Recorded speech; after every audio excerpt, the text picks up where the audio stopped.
How to Train Your Dragon 2, great movie. You should definitely check my review I just did a little bit. Now, this movie review now is Earth to Echo. Now, this movie, when you see the preview, you look at it and you go, wow, Goonies ripoff, E.T. ripoff, and whatever 80s flick you can think of that deals with a bunch of kids, having to deal with, aliens or creatures or adventures, that sort of thing.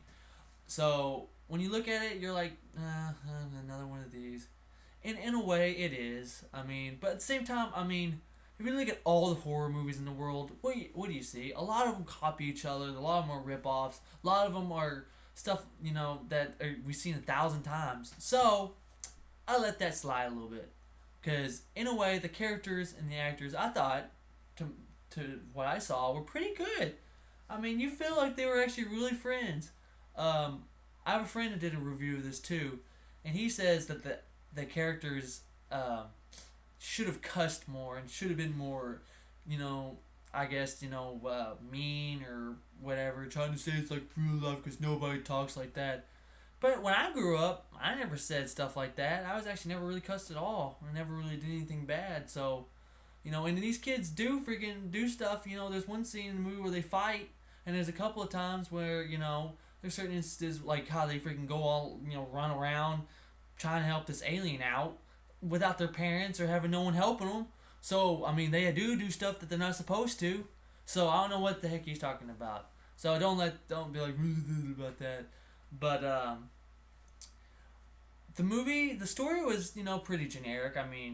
Kids, they, inseparable, they're the best friends in the world, but something happens like their parents are going to move away or whatever. Well, it happens that there's construction workers that are building, in houses and stuff.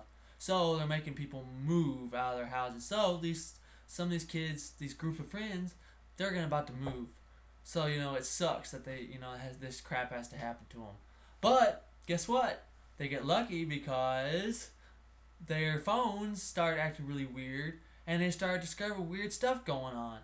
So they start following these maps that are on their phone, and which leads them to find this little alien robot called Echo. Well, they name it later on in the movie. So it's like a cute little alien thing. But at the same time, they could have made it look cooler.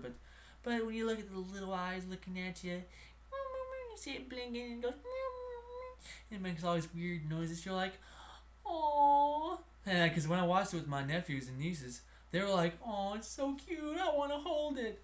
So it works. And this movie is for kids. So then they liked it, I liked it. So don't let the whole rip-off thing get in the way. Just watch it for what it is. The actors in the movie. The kid actors are really good. I thought, I really liked them a lot. And when the fact that they have to move away from each other, you're like, oh man. I've never really had that feeling, but I have a feeling that when you watch the movie, if that has happened to you before, I think you'll probably maybe get a little feeling from that. And the thing is, this movie I thought was good. Like I said, it keeps you entertained. Stuff is going on. You get to see the cute little robot flying around, and you just get to see the interactions with the kids, and the little kids are gonna see that watching these kids, and they're gonna go, oh yeah, because kids go through that stuff like that, not with aliens and stuff, but still, I don't really know the actors in it, but I do know that there's a girl in it that has a weird last name, but her name's Ella something. She is gonna be in the new Goosebumps movie that comes out next year, and the other three actors I have no idea who they are, and there's one of the construction workers in the movie, which is played by Jason Gray Stanford, which he was on Monk. And I was like, there's the guy from Monk! Oh, I haven't seen you in forever! It was kind of cool seeing him. And everybody I tell this to, there's actually something really cool that a lot of people don't know that guy did. He was actually a voice actor for some Japanese animes in the 90s. He was actually the original Raditz, American Raditz, in Dragon Ball Z. And I'm the only one in the world that knows that. But I guess that's because I was such a big fan of Monk. I liked all the actors and I know a lot about them. So that was cool that he was in it. Because he's never in anything these days. But just seeing him in there in the movie was kind of cool. So that's kind of something that me nerding out a little bit. But other than that, there's nothing really to say. I mean, it's just I mean, it's I pretty much give this movie a 6 out of 10, pretty much, because I mean, it's not great, but it's not amazing either. But it's a good time, and you watch it with your kids, and you get to see them go, "Oh, look how cute the alien is." So I mean, go see it. I mean, I actually I don't know if you should actually see it in theaters though. That I think you should wait till DVD to see this, definitely, because like it's when I looked at the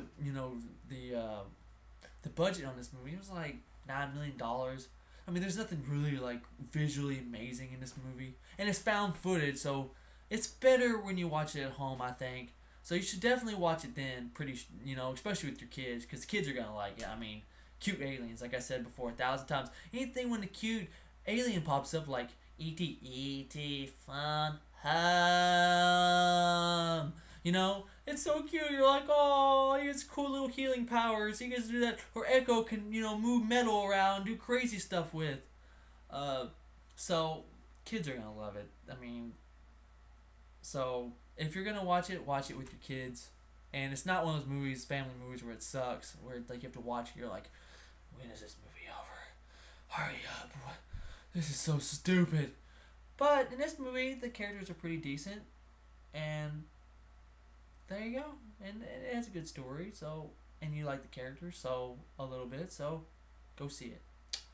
Anyway, next up, my next review is The Raid 2, and my last review is The Suspect.